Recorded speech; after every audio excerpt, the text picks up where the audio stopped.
This is PlayerProps.ai. This for winners research. We run it up with every betting tool you know in each perk. Trevor's tested waters help you swim even the feet first. Now strategies and all you need to help you PlayerProps.ai. This for winners research. We run it up with every betting tool you know in each perk. Trevor's tested waters help you swim even the feet first. Now strategies and all you need to help you eat.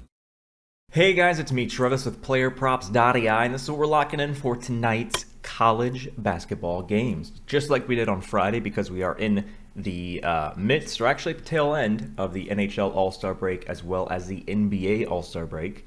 We have college basketball, which is, of course, what we're focusing on here, as you see on the screen. Quick recap, the last time we saw you guys was on Friday, when we dropped two money lines that our college basketball money line predictor was targeting. I hope you watched the game. So we've had two of them. We went, technically speaking, we went 1-1. But the one loss we had was a buzzer beater deep three off of a missed free throw. So essentially, this was the Niagara game that we were targeting. We had Niagara money line. They were up by 2 points, right? So the opponents are on the free throw. On the free throw line, they missed the second shot. They missed the second shot intentionally because at that moment of them shooting the second shot, they are down by 2 points. They missed the second shot. The rebound gets, they get their own rebound. They kick it out, and in the milliseconds remaining on the clock, kick it out to a guy on the three. 0 defenders are anywhere near this man. They're just trying not to give up the 2 for overtime. But you probably should have given up the 2 for overtime because you wouldn't have lost. But they kick it out to the 3. This guy drains a deep 3 and ruins it would have been an amazing 2-0 sweep for our money lines from the show. But we went 1-1 because of a buzzer beater deep 3. Ridiculous. I hope you guys have enjoyed the NBA stuff over the weekend, because most people have not. We posted, we actually had a TikTok that just exploded. It's the highest viewed TikTok we've ever had on our account, and it was just showing the Spurs with their genius idea of trying to skirt the rules to win. So the skills challenge is time-based. And when it comes to the three-point shooting, the maximum amount of points you can possibly get off of the 3 different sections you shoot the threes from is 3 points, which I'm 99% sure that a point is a reduction of a second. I could be wrong, but I think that's what it is. And so you can reduce 3 seconds off your time by making a 3 at each of those stanchions. But their genius idea was it takes us longer to aim and shoot than the benefit of getting 3 seconds shaved off. So they're just like, we're just gonna chuck all the balls as quickly off the rack as possible, because we can actually save ourselves 10 seconds as opposed to getting 3 seconds as a bonus. But like, as soon as they got finished with their crazy super fast 47-second run, they were told they were disqualified. So the rule was, if you guys weren't paying attention to the rules, what they're talking about, during each player's 3-point shooting at the skills challenge, you have to have 3 valid attempts.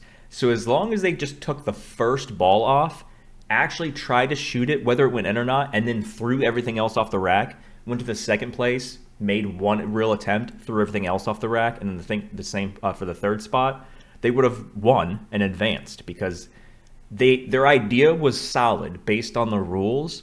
The only thing, the super, super small thing they didn't do is they didn't have at least 1 valid, I don't even think it's 1 valid attempt at each of the stations where the balls are. I think it's just 3 total. So if you try 3 times at one, and then you just throw everything else off the rack after you make 3 real attempts, they probably still would have been able to advance. But Chris Paul apparently did not know that the 3 valid attempts rule was there, or he wouldn't have done it. Like, they wouldn't have done it. They would not have done that if they knew they were going to get disqualified. They thought they were within the rules. And then last night we had the new format, the new mini tournament, first to 40, 4 different teams. I think I saw some graphic on social media this morning saying that those 3 games, the first two teams, the second 2 teams in the championship game, it was like 30 actual minutes of basketball, and then just a bunch of filler before, after, and during it. I like the fact that they're trying to change and find something that works, but it still needs to be tweaked. It's still pretty boring, and nobody really cares, and the players don't even care. I like what the NHL did, but doing the 4 nations thing, it's interesting concept to have like 4 countries dueling it out. So that's a nice tweak on the NHL side. I still think, and I will die on this hill, the best all-star concept ever done was when MLB had their all-star, which again, MLB is also in the middle of the season.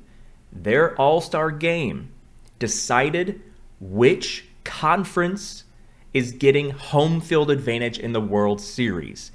If you put a real value, not just saying, oh, you guys get a $100,000 bonus if you win, because there's guys making trillions of dollars, that $100,000 doesn't really mean much to them, or whatever, some kind of like monetary prize. But when MLB said AL versus NL All-Stars, whoever wins this game has, if you make it to the NL champion, or if you make it to the World Series, whichever side wins this gets home field advantage, which is insane. But it put so much on the game that it made the game worth watching, because every single player gave 100,000% effort. I think if you take that, which MLB doesn't do anymore, sadly, but if you take that and you apply that to any other league, the All-Star game would be 1,000,000 times better. Imagine the NBA Finals. Who gets home court advantage? Well, which side won the All-Star game? The East versus the West Conference All-Star game. They have home court advantage. That was the best concept. I have no idea why MLB got rid of it, and I think all leagues should do it. The only thing it doesn't work for is Super Bowl, because there's no home field advantage. It's typically always a neutral site, unless some team gets really lucky and goes to the Super Bowl when it's hosted in their city. But it's also, the Pro Bowl is after the season is essentially over, right before the Super Bowl. But yeah, MLB, NHL, NBA should do, whoever wins gets home field advantage for the finals of that league. Anyway, so we're 7 minutes in, but I just wanted to share those 2 cents. Let me know in the comments what you think about that, if you agree or disagree. But let's actually now start finding things for college basketball. And I think I've kind of toyed with this a little bit, but if for those people who haven't been paying attention to anything coming out of my mouth, I am moving to a new house. I want to say like a month and a half, 4, 5, 6 weeks-ish, somewhere around there. And I am building in one of the rooms a like legit YouTube studio setup. I mean, this is what I have right here is not too bad, not too shabby. Got lighting and everything, but I'm going to be doing, on top of what I'm doing with these daily shows, I'm going to be doing like almost like a sports talk show with a lot of sports betting kind of infused into it.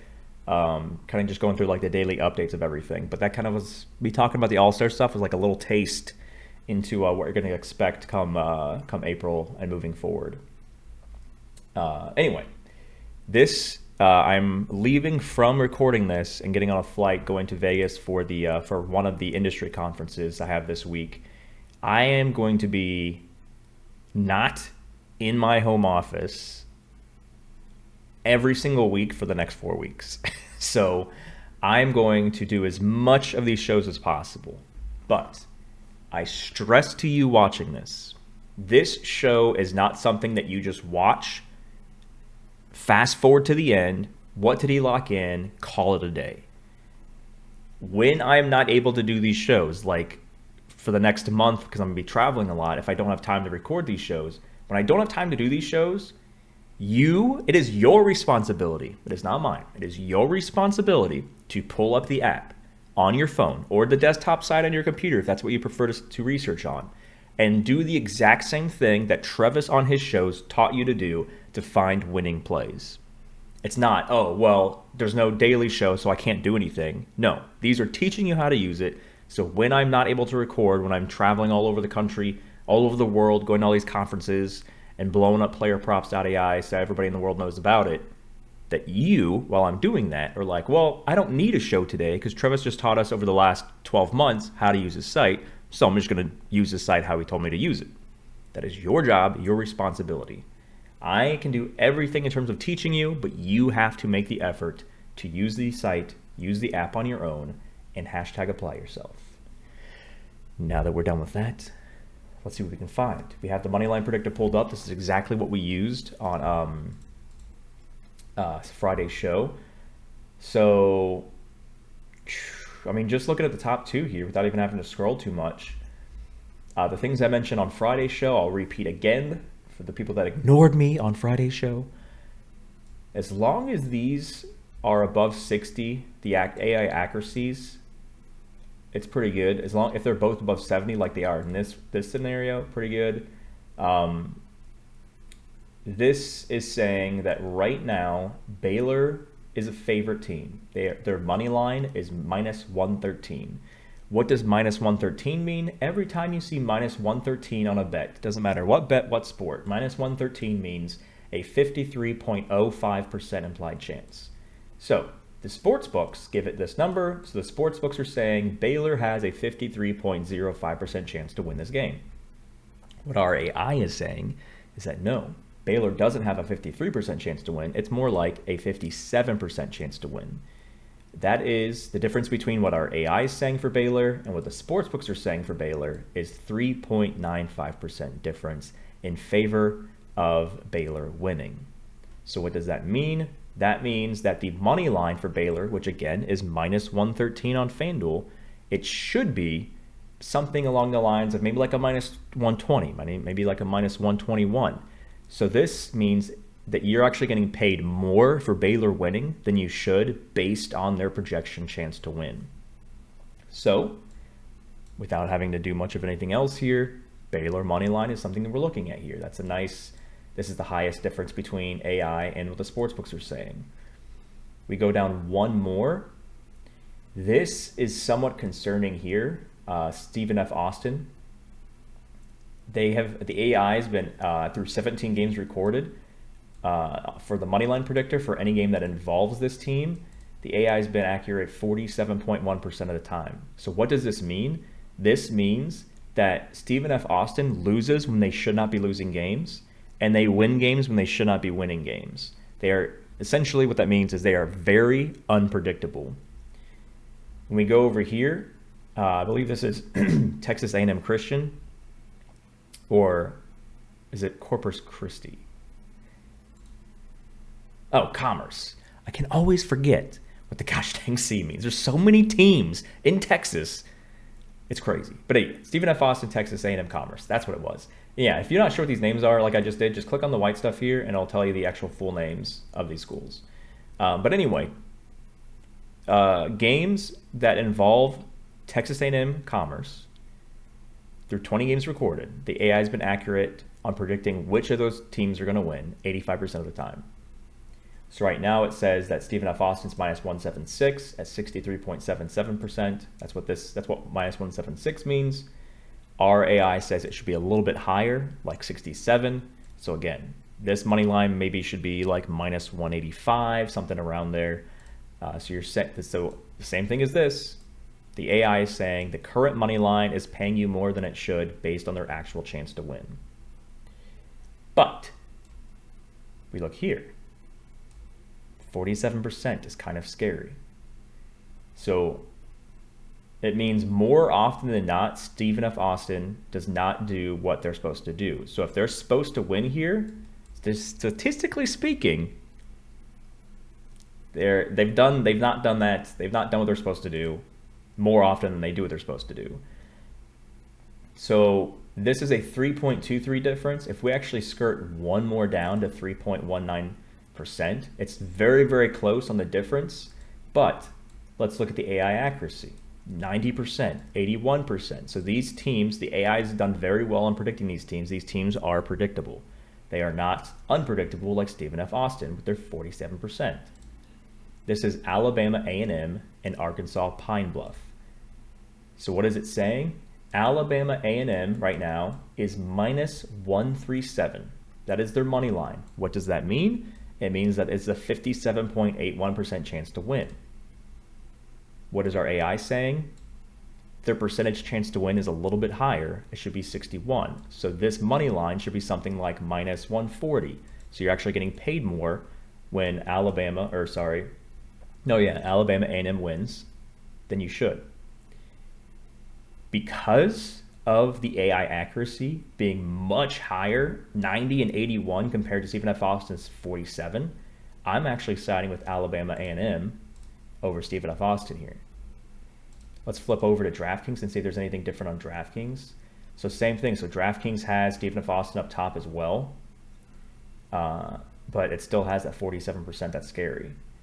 The next best thing on DraftKings is 2.64, but this money line is so super juicy in a bad way, where you're not getting much money if Grambling actually wins that game. So just focusing on the FanDuel ones here, Baylor money line minus 113 and Alabama A&M minus 137. What we're going to do real quick and see if we can see it cheaper on anything else.